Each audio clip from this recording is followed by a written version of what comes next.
Hello everybody, I am the Indoor Adventurer, you are watching Simple and Keen, and today we are going to be discussing railroading, derailment, and how to avoid getting caught off guard as a result of your player's decisions. Compared to the idea of sandbox-style gameplay, which we discussed in my first video, Villains of the Sandbox, railroading can almost be seen as the antithesis of the sandbox experience. Within the sandbox, there are no distinct paths you can follow other than ones you create for yourself in the moment. But when you think about what it would mean to railroad your players, your first mental image is that of a train being taken along its tracks while moving through a variety of settings. Whether in a city, the wilderness, or even running under the ocean, a train on its tracks is incapable of maneuvering itself down an alternative path than the one set before it, and if a train were to ever get off those tracks, it would lead to disaster. In video games, this is most often solved with the inclusion of either invisible waist-high barriers or dozens of closed doors that all seem like they should lead somewhere new and exciting that you simply can't access. It is here, though, that I feel like we need to make the distinction between a railroad and what cattle farmers would describe as herding in regards to their livestock. As mentioned earlier, when we are on a railroad, we are still able to experience the scenic opportunities around us while being taken from point A to point B. But when we are being herded, we no longer have the opportunity to explore and move about as we would while walking along a train car.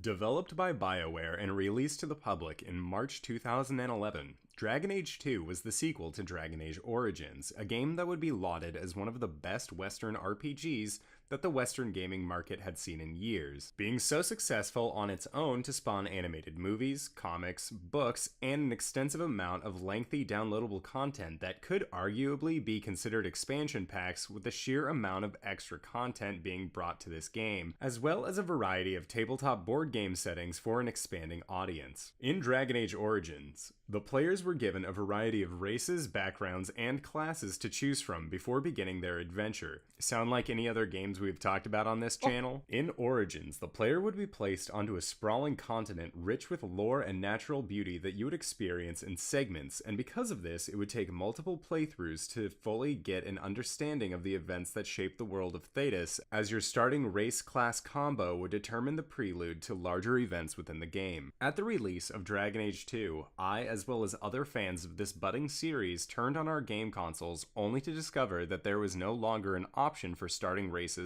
or backgrounds, and instead we were all forced to merge into a single lane gaming experience that took away the ability to insert ourselves into the game as we had been able to do previously. While Dragon Age 2 certainly was guilty of many faults, perhaps the most glaring issue was that I felt like I was being forced to experience this game in an almost manufactured way compared to the freedom that was being given in Origins. Rather than letting me discover things at my own speed, I was forced along a track that I no longer wished to be on, and even the bonus objectives made it feel as if I was ticking off checkboxes instead of finding myself becoming increasingly invested in the world. In one such situation, there were pages of an ancient book that you could collect in order to unlock a powerful optional boss. All of these could be collected within the town at your own pace, and none were particularly challenging to obtain except one. This last page could only be obtained while in a church you wouldn't be able to be in at any other time, and could also only be obtained before a cutscene that would trigger as you approach the podium which contained that last page. You only had one chance to get this page during the entire playthrough of the game, and if you missed this opportunity, you would have to either wait until your second playthrough of this already unfun game, or you would have to spend time to perfect the art of the page grab. And to make matters worse, by the time you were able to fight the demons summoned within the pages, it wasn't even a challenging fight.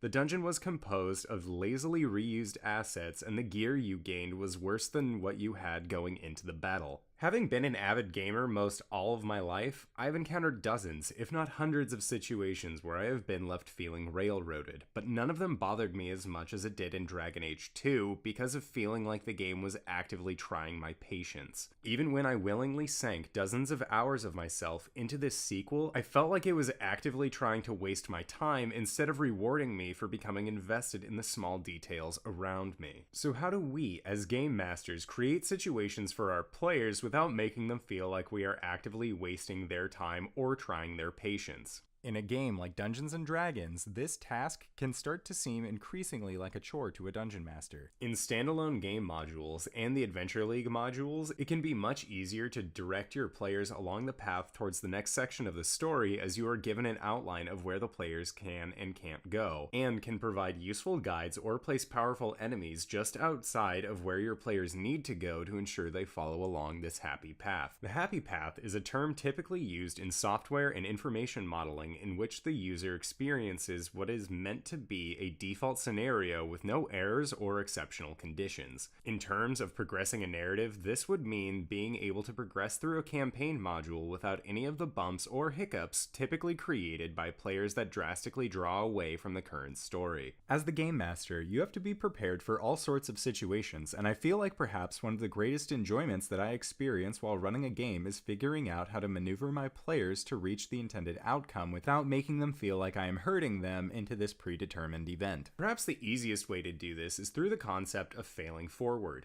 Put it simply, failing forward means that despite failing to meet your original goals, you realize you've made some progress. Rather than giving up, you take that progress and keep moving ahead. So, when trying to keep your players heading toward a direction, don't simply let them encounter an invisible wall preventing their progress as a means of attempting to direct them back to the main story. This isn't to say that if you've built out an elaborate puzzle for your players, that they should be able to fill in an answer with complete disregard for what is correct. You can't fit a square peg through a circle hole. What this really means is that during the more open-world situations where your players are within a town, or in other situations where social constructs tie in with the surrounding area, that unless they go on a murderous rampage,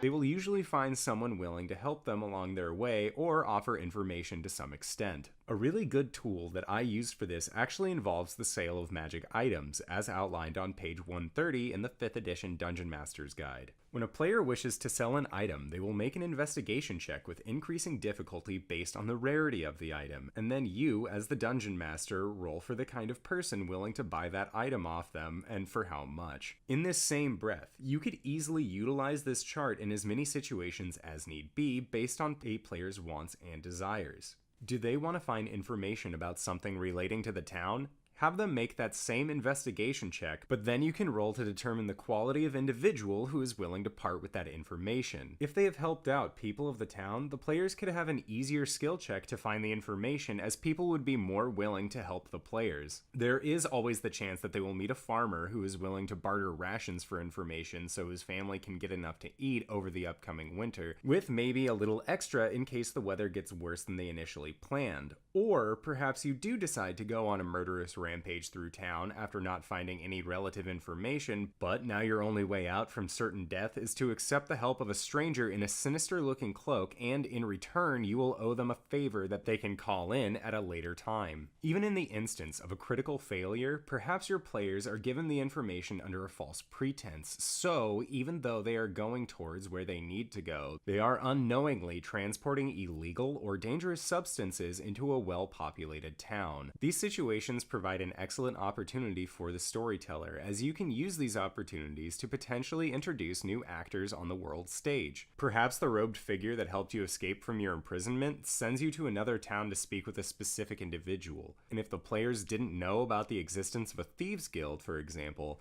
then you would be able to use this situation to introduce this Guild of Shadows to your players upon their completion of the hooded figure's suggestion. Now your characters have a set of contacts in a previously unknown area which came as a result of failure in a previous session. While objectively this may seem like railroading, as you are now directing your characters towards one particular outcome, this is more an exercise in causality. Think about the story you are telling as a series of interconnected routes, almost like branches on a tree. For every branch in the story you find yourself on, naturally you will no longer be able to stand on another branch at the same time if it exists on the other side of the tree. In the Tomb of Annihilation module, for example, the The players are presented with a plethora of potential pathfinders who are all willing to take you through the jungles of Chult. Once your players select their guide, they will have started down one of these specific routes, as each of these guides has their own reason for wanting to take the players through the deep jungle. If the player's guide is Musharib, then chances are you are going to be meeting up with more dwarves than you would have had you taken another path, as Musharib's quest involves taking the players to a dwarven city that has been swallowed by the jungle. This isn't to say your players wouldn't be able to stumble upon this ruin or other dwarves without the help of Musharib, but it would hold significantly less meaning to them without the guided assistance of this albino dwarf. While railroading certainly gets a poor reputation, this is almost certainly as a result of our decisions as dungeon masters that cause such a negative reaction from the players. There might be moments during the story where the path is so clear-cut that you might feel as if you are hurting your players, but this video isn't here to point fingers at bad writing.